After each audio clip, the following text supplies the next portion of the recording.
Donc cette fois, on va vous dire en fait, et on va surtout vous montrer les points importants de justement cette construction avec le cercle et l'étoile de David. Donc on recommence, on voit finalement cette singularité mathématique que l'on voit ici, hein, donc qui sont vraiment des angles de 60, 60, 60, en tout cas pour les deux triangles qui sont là, et on voit donc justement deux traits qui se trouvent ici et plus deux traits qui se trouvent ici. Donc on pourrait, si on voulait, donc alors on va le faire directement, voilà, mettre cette singularité en fait à 90 degrés pour retrouver en fait la même image que la singularité qu'on vient de voir. Donc comme s'il y avait vraiment deux singularités qui étaient l'une à la verticale et une à l'horizontale. Donc on va revenir sur l'image, voilà. Donc en plaçant donc cette singularité à l'intérieur de l'hexagone, on va la mettre, voilà. Donc on retrouve en fait, si vous voulez, l'envers en fait du triangle qui se retrouve ici, comme si ce trait qui était là était vraiment le miroir en fait de cette partie. Donc on retrouve en fait la même image de l'autre côté, et puis ainsi de suite. Donc on le voit aussi ici, hein, sur cette partie-là, et on pourrait recommencer en fait du coup avec une étoile de David comme ça, mais posée à 90 degrés. Donc on verra d'ailleurs les liens, et justement c'est pour ça qu'on met ces étoiles à chaque fois à 90 degrés, parce qu'on verra que il y a des liens justement entre les étoiles et la construction en fait justement de cette étoile de David avec le cercle. Donc on pose le cercle va toucher donc les surfaces des pétales de l'étoile de David, donc on le voit ici, on le voit ici, on le voit ici, on en voit donc 6 qui se trouvent tout autour en fait de l'hexagone. C'est vraiment le milieu en fait justement de chaque face de l'hexagone. Je mets le point, je fais un accent en fait vraiment sur certains points. Donc vraiment ceux-là, c'est des points super importants qu'on va revoir donc du coup, comme je vous l'ai dit, soit avec les nébuleuses, soit avec les étoiles, directement sur des constructions en fait comme celle-ci, mathématiques et enfin en tout cas géométriques, simples. Sur mathématiques, hein, c'est à chaque fois géométrique dans tous les cas, puisque ça sera uniquement visuel, on ne fera pas de calcul mathématique. Mais on sait que dans tous les cas, hein, il y a bien des calculs qui peuvent se faire à travers en fait justement cette géométrie. Donc l'étoile et le cercle, on peut poser, si vous voulez, une étoile de David dans le cercle, donc en mettant les pointes sur le cercle qui touche l'hexagone, donc du coup de l'étoile de David qui se trouve l'étoile de David supérieure. Donc il faut savoir en fait que la chose que nous on a vue, c'était le fait qu'on puisse poser une étoile en pointe sur la surface en fait de la pétale de l'étoile de David supérieure. Donc on se retrouverait en fait justement bien ici, on se retrouverait ici, on se retrouverait ici, à chaque fois en tout cas au milieu des pétales, des surfaces des pétales de l'étoile de David supérieure.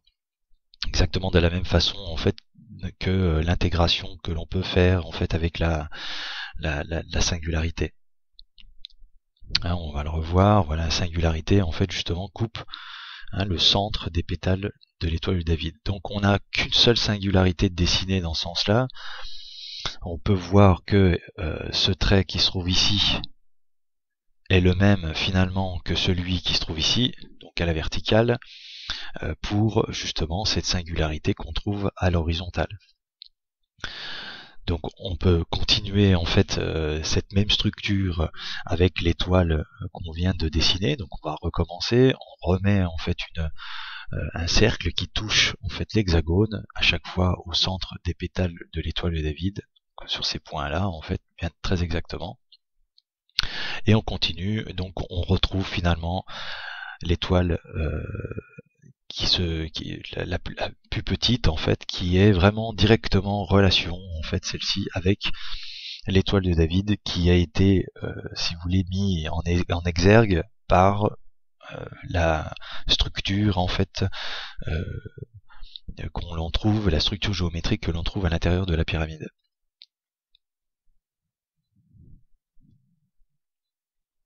Donc voilà en fait finalement ce que ça produit, c'est-à-dire qu'on voit finalement une échelle en fait qui grandit, donc des étoiles qui grandissent et qui ont donc du coup une taille bien précise en fait entre les deux.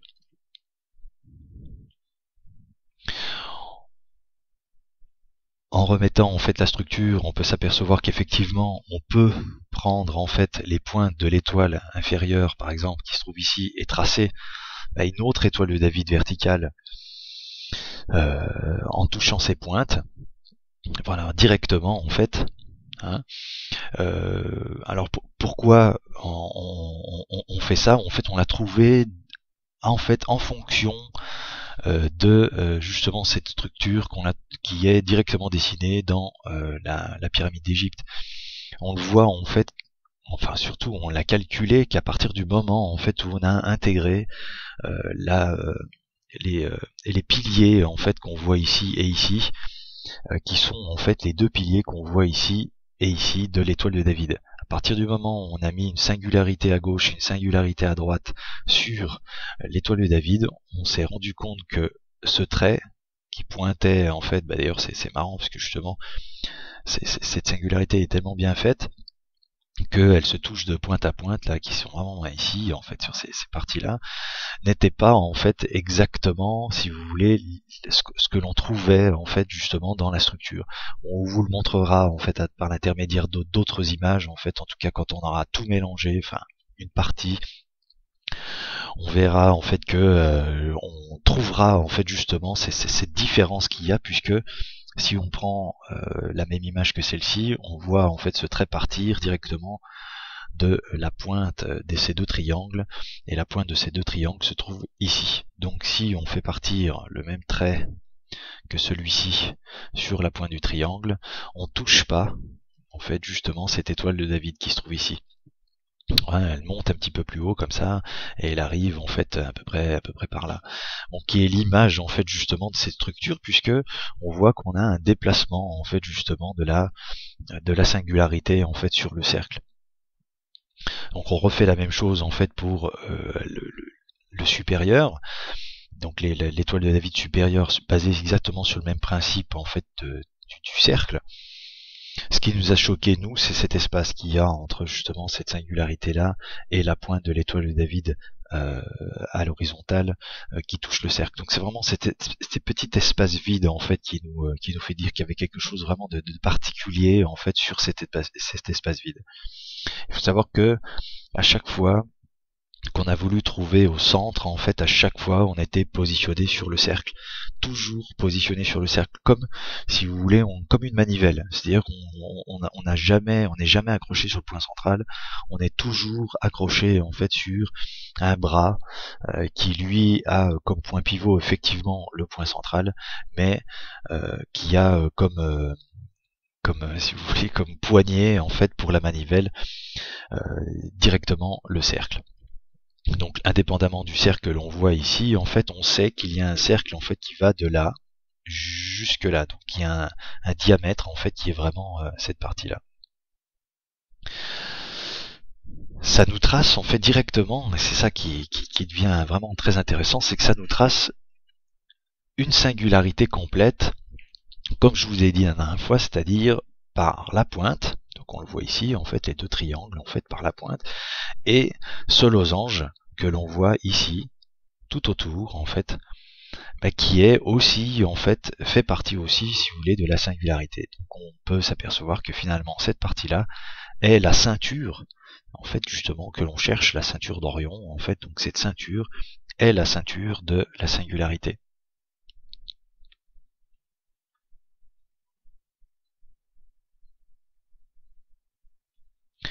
Donc en réintégrant les étoiles de David, celle qui est inférieure et celle supérieure sur la singularité, on voit en fait que celle-ci est franchement traversée en fait à chaque fois par directement les pointes des pétales. Hein. Pourquoi bien sûr là c'est évident, hein, c'est puisque tout est cadré en fait sur justement 60-60-60, donc du coup à chaque fois on tombe pile sur les pointes des pétales de l'étoile de David. Par contre ce qui est intéressant, c'est que ces petits traits tombent à cet endroit-là, qui est vraiment le centre en fait de la pétale. Alors le centre de la pétale, on le trouve en fait en prenant ce point et en traçant en fait une perpendiculaire par rapport à cette surface, et ainsi de suite. C'est-à-dire qu'on prendrait ce point, on tracerait en fait une perpendiculaire par rapport à cette surface pour arriver jusqu'à ce point, et ainsi de suite. Donc si on continuait ce trait, on tomberait sur la pointe de la pétale de l'étoile de David. Mais ce qui est vraiment très intéressant, c'est le fait de pointer le milieu de la pétale de l'étoile de David. Pourquoi? Alors je vais essayer de vous trouver ça, parce que c'est important. Je vais vous montrer ça. Je vais vous montrer ça en fait, si vous voulez, dans la structure du graphène. C'est vraiment une des bases sur lesquelles on s'est appuyé, puisque ils en font un modèle mathématique, et ce modèle mathématique vraiment très intéressant, puisqu'il nous donne une image, si vous voulez, 3D. Comme je vous l'ai dit, c'est vraiment une image vue de face et vue de dessus en même temps. Donc on va trouver une image du graphène un petit peu plus grosse que celle qu'il y avait au-dessus. Ah oui, celle-là, parfait.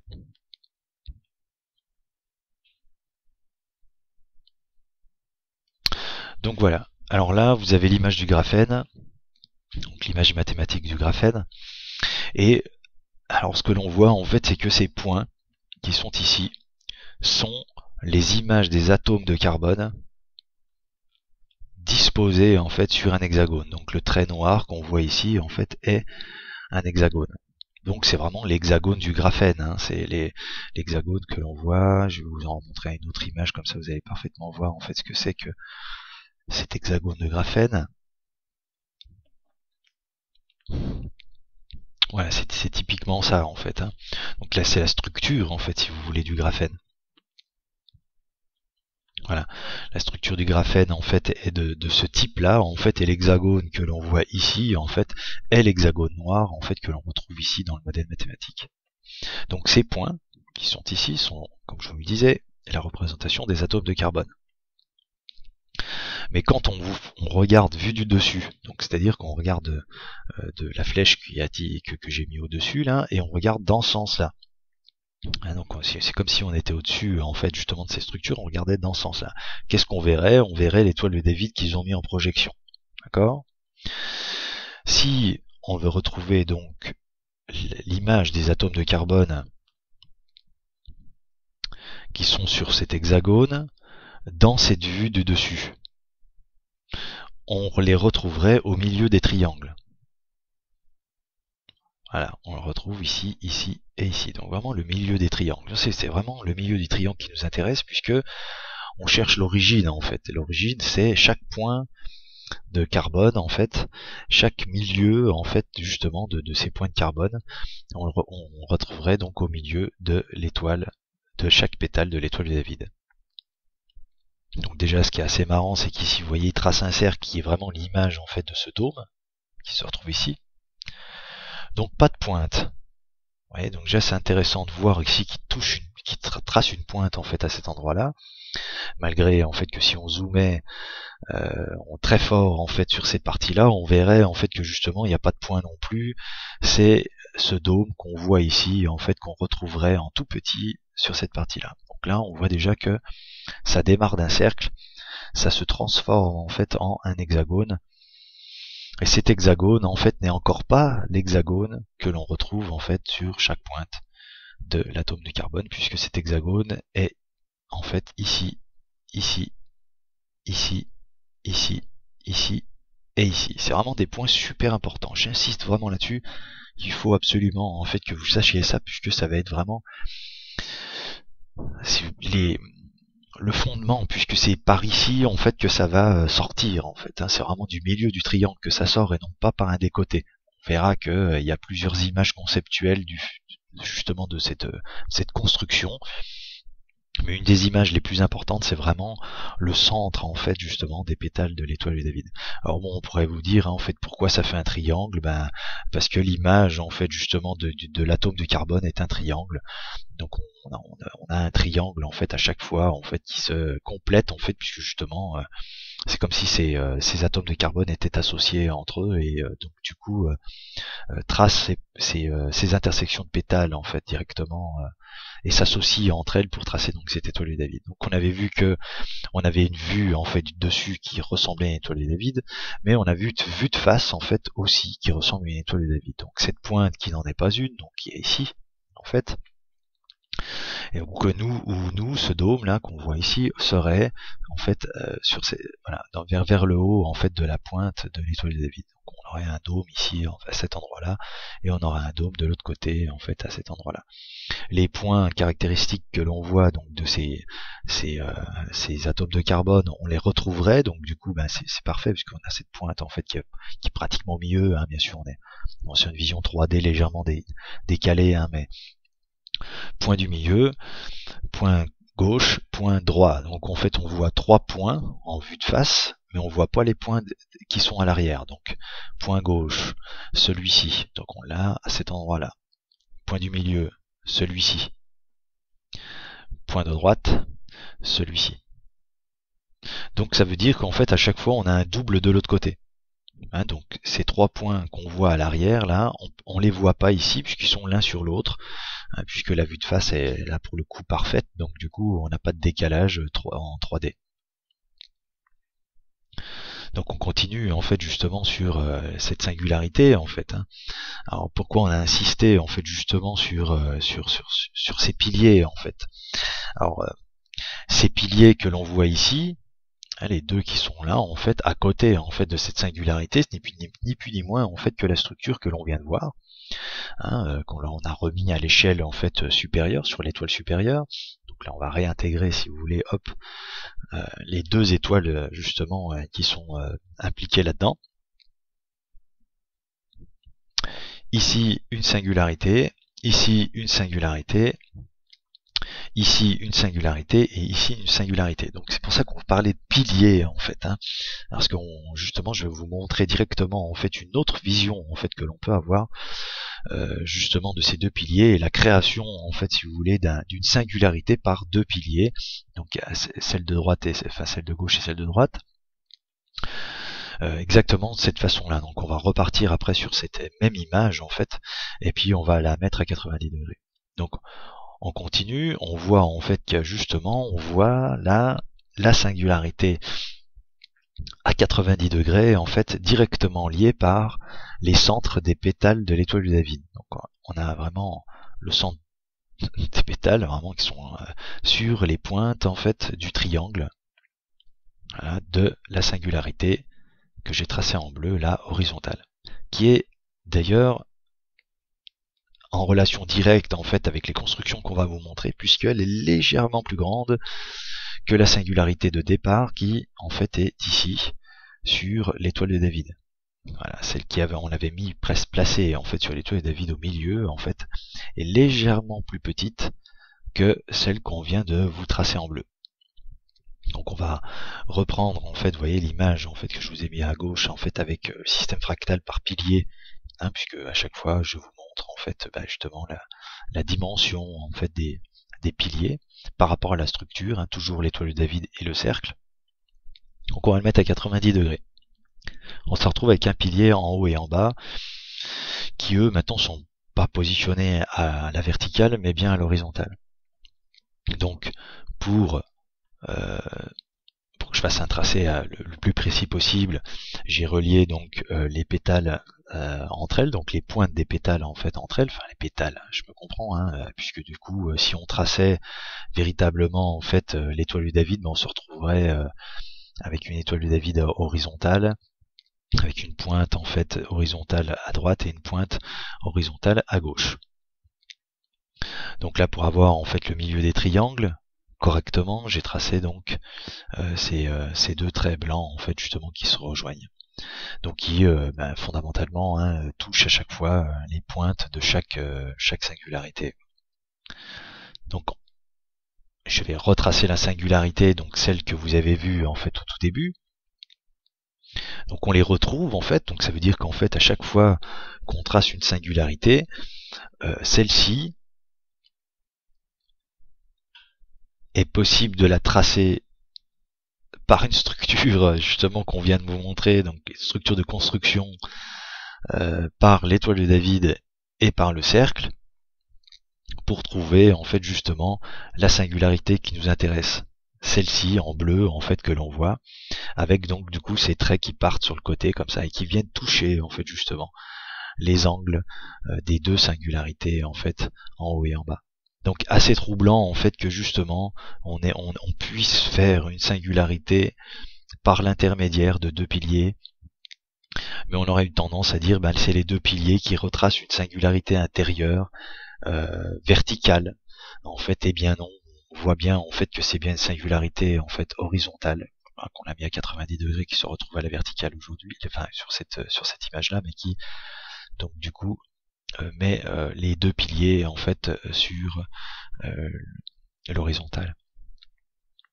Donc si on continue en fait cette partie là en fait, et puis que on s'amusait à la mettre à 90 degrés. Donc, on prend toute cette structure là en fait et on la met à 90 degrés.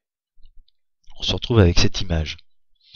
Alors ce qui est très intéressant dans cette image en fait, c'est le positionnement dans le triangle. Donc comme je vous ai dit, le triangle vraiment le plus intéressant, et c'est sur lequel il faut se concentrer, puisque toutes ces structures viennent ni plus ni moins que d'un seul triangle en fait, avec différents positionnements en fait à l'intérieur de ce triangle. Donc là ce qui est vraiment intéressant en fait, c'est positionnement en fait de donc cette partie en fait bleue par exemple de cette étoile de David, de cette singularité bleue, en fait ce triangle qu'on voit de cette singularité bleue, donc qui vient en fait être, si vous voulez, structuré par les deux piliers en fait que l'on revient de mettre à 90 degrés. Donc on est légèrement décalé en fait justement de la surface de cette étoile, de cette singularité, en fait en tout cas de ce triangle qui compose en fait cette singularité. Intéressant de voir aussi en fait qu'au milieu de ce triangle qui est en fait une partie de la singularité, on a une autre singularité blanche à 90 degrés positionnée en fait sur le milieu de la surface. Donc comme je vous disais tout à l'heure, c'est super important, puisque si chaque pétale de l'étoile de David est un triangle et est l'expression, un triangle équilatéral, et est l'expression en fait d'une partie d'une singularité, on vient de trouver en fait un point très intéressant qui est vraiment le milieu de la surface, qui est aussi une singularité. Donc on voit vraiment en fait que celle-ci a été prise et mise dans tous les sens. Donc là on a juste pris en fait justement la valeur 4, donc on l'a simplement multiplié par 2, elle est mise à 90 degrés. Donc déjà ce qui est intéressant à voir en fait, c'est que là on vient de tracer en fait mathématiquement par des piliers qui sortent en fait justement de l'étoile de David, je me répète, de l'étoile de David, de la construction avec le cercle, puisque c'est pas une construction, si vous voulez, simple en soi. J'ai pas mis en fait deux triangles, si vous voulez, une singularité à 90 degrés, une singularité verticale, une singularité horizontale, pour dire voilà, j'ai trouvé en fait justement un symbole. Mais là on voit en fait que malgré la construction que l'on utilise par le cercle, on arrive à retrouver en fait le symbole justement là, c'est le symbole en fait des chevaliers du temple. On voit en fait cette croix en fait qui est reprise en fait par les chevaliers, les templiers quoi. Donc des symboles comme ça, on va vous en donner des quantités en fait astronomiques, parce que pour nous en fait l'origine c'est ce qu'on vous montre. Donc du coup tout part de l'origine, c'est-à-dire que tous les symboles qui ont été pris par les puissants de ce monde, tous les gens en fait qui ont voulu exprimer en fait justement leur savoir, ils ont pris directement les images de la structure de l'univers, donc la structure que l'on va vous montrer. On en a des superbes en fait justement, qui sont vraiment directement en relation avec les rois, pharaons et les structures géométriques. D'ailleurs, on vous en avait vu une très belle en fait avec le lion de la tribu de Juda, plus la structure en fait de sa couronne. Si vous faites une petite recherche vite fait sur la statue de Akhenaton par exemple, ou de la toque que met le pape par exemple, vous vous apercevrez en fait que ils ont vraiment des liens très forts justement sur le symbolisme. Là, c'est un symbolisme mathématique. Il sort directement en fait de la géométrie. Il sort pas en fait de la tête d'un mec qui a dit voilà, il faudrait qu'il porte un chapeau comme ça. Non, non, pas du tout. Au contraire, on voit bien en fait que ces chapeaux sont des chapeaux qui viennent d'une structure mathématique. Et pourquoi on utiliserait justement une structure mathématique pour porter une toque, une couronne ou ce que vous voulez? Parce que le roi, il a une couronne, et le premier des rois c'est qui? Eh bien pour nous c'est Jésus, le premier des rois. Donc forcément tout le monde a pris cette couronne et s'est promulgué roi avec une couronne au-dessus de sa tête en disant voilà, c'est bien moi le roi puisque j'ai la couronne. Alors qu'en fait le premier à avoir la couronne en fait c'est vraiment Jésus, puisque c'est lui en fait le créateur de l'univers. Donc maintenant, en fait, on va prendre la même structure, sauf qu'on a pris en fait ces deux piliers qu'on a mis à 60 degrés vers la gauche, voilà, et 60 degrés vers la droite. Donc là, du coup, on l'a décalé en fait celle-ci de 60 degrés vers la droite, et ça nous trace justement des points en fait intéressants. Donc on va continuer en fait en mettant 60 degrés vers la gauche, voilà, et puis on va remettre celui que je viens de vous montrer à 90 degrés pour compléter en fait les choses. Voilà. Donc là, donc comme je vous l'ai dit, c'est pas la peine de regarder la totalité, ça sert à rien. On regarde toujours le triangle. Donc on s'intéresse à un seul triangle, on va s'intéresser à celui-là par exemple. Voilà. Donc on voit déjà que par cette façon de construire, en fait, en décalant en fait les choses de 60 degrés vers la droite et de 60 degrés vers la gauche, on s'aperçoit en fait que déjà ce triangle est double. Donc on a vraiment une expression de 2 points ici sur la pointe de l'étoile de David. Pareil pour ici. Voilà, on le retrouve un partout, on le retrouve ici, on le retrouve ici, on le retrouve ici, on le retrouve ici. Bon, ces points-là sont plus complets, puisque j'ai pas encore ajouté, si vous voulez, les deux piliers en fait verticaux en fait qui doivent se trouver en fait justement sur ces parties-là. Enfin, sur ces parties-là, cette partie-là, cette partie-là et cette partie-là. C'est pas complet, vous voyez bien en fait qu'ici c'est pas complet, il en manque un morceau là, ici c'est pas complet. Les deux seuls qui sont complets en fait, c'est ce triangle qui se trouve ici et ce triangle qui se trouve ici. Donc on va s'intéresser à ce triangle, regarder un petit peu en fait justement le positionnement à l'intérieur en fait de ce triangle. Donc nous avons une singularité posée à l'horizontale qui nous pointe un endroit en fait juste au-dessus en fait de la surface de la pétale de l'étoile de David. Et le point qui se trouve ici est le point que je vous ai dit tout à l'heure. Si on veut trouver le milieu du triangle, si on le continuait, on trouverait donc du coup, puisqu'on peut le continuer, on trouverait donc un trait qui serait à 90 degrés en fait sur cette surface, et de l'autre côté pareil, 90 degrés par rapport à cette surface. Donc ça nous donne en fait par rapport à ce socle, qui d'ailleurs, je le rappelle, sur ce socle nous avons aussi trouvé une singularité. Il y a un point important ici, un point important ici, un point important ici, et on en a normalement encore ici sur cette partie haute en fait. Ça n'a pas été dessiné, c'est parce que en fait on n'a pas dessiné, on n'a pas continué, si vous voulez, à dessiner l'image fractale en fait pour que on puisse avoir les points en fait qui se trouvent sur cette partie-là. Donc c'est largement suffisant déjà. On s'aperçoit qu'ici on a un point donc sur la surface de la pétale de l'étoile de David, un point légèrement au-dessus, et ici le milieu donc du triangle qui est en fait une des pétales de l'étoile de David. Donc voilà déjà un petit peu en fait ces points-là. Vraiment, j'insiste, excusez-moi vraiment d'insister sur ces points-là, mais on va les retrouver dans la structure des étoiles directement. Donc c'est pour ça qu'il faut absolument que vous sachiez à quoi correspondent ces points en fait. Et puis pourquoi en fait on insiste déjà ici sur ces structures, puis pourquoi on va insister en fait dans les étoiles, quoi.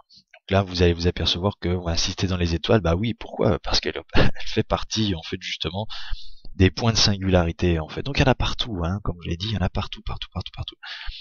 Mais c'est le fait d'avoir construit avec cette singularité qui est vraiment le plus intéressant. Comment on peut construire quelque chose d'aussi puissant, aussi beau, en fait, justement, que ce qu'on voit dans le ciel, hein, les étoiles, quoi, Orion, la nébuleuse d'Orion, la carte d'Égypte même, puisque du coup, ça veut dire qu'il a dessiné la Terre exactement la même image en fait que le ciel. Bon, c'est complètement dingue, parce que ça veut dire en fait que la surface de la Terre, c'est comme si on avait pris la surface de la Terre, qu'on avait étiré et grandi à un tel point en fait que on se retrouvait avec la surface en fait justement des constellations. Et puis c'est-à-dire que la Terre est la surface des constellations qui se trouvent autour de nous. C'est commence à être un peu dingue, mais c'est franchement en fait c'est typiquement ça. On verra vraiment les liens qu'il y a entre la Terre justement et les étoiles. Donc là, on va tracer justement un hexagone en fait qui est exactement l'image de l'hexagone du graphène qu'on vous a montré, hein. Donc on va le revoir, le graphène. Il me semble que c'était ici, voilà. Donc voilà, là on a exactement en fait l'image de l'hexagone qui touche les points en fait qui sont les points de carbone, des atomes de carbone en fait, et qui sont en fait directement en lien avec le centre des triangles, hein, donc de l'étoile de David en projection, hein, que l'on voit ici. Donc voilà, voilà le système de construction que l'on a. Bon, il n'est pas complet, hein, je vous l'ai dit, il n'est pas complet encore, hein, mais il est largement suffisant pour qu'on puisse trouver en fait justement cet hexagone. C'est celui qui nous intéresse, cet hexagone. Alors effectivement, on aurait tendance toujours à prendre en fait les hexagones qui sont sur justement les intersections des pétales de l'étoile de David. Hein, c'est l'hexagone que l'on voit en fait le plus facilement, quoi. Hein. Pareil pour toutes les étoiles, c'est les hexagones que l'on voit le plus facilement. Hein, vraiment ici, on voit un hexagone qui est à l'intérieur de cette étoile de David. C'est celui qu'on voit le plus facilement, c'est pas celui qui nous intéresse. Celui qui nous intéresse, c'est vraiment le lien qu'il y a entre les centres des pétales de l'étoile de David. C'est celui-ci qui nous intéresse, qui est vraiment en fait l'image, hein, des atomes de carbone mis en hexagone. Donc voilà un petit peu, voilà, on va finir ici sur cette partie-là, vraiment qui est déjà compliquée. Et puis on va maintenant reprendre en fait toutes les parties quad de toutes les cartes en fait que l'on a prises et mises en fait dans justement ces structures de la singularité. Merci.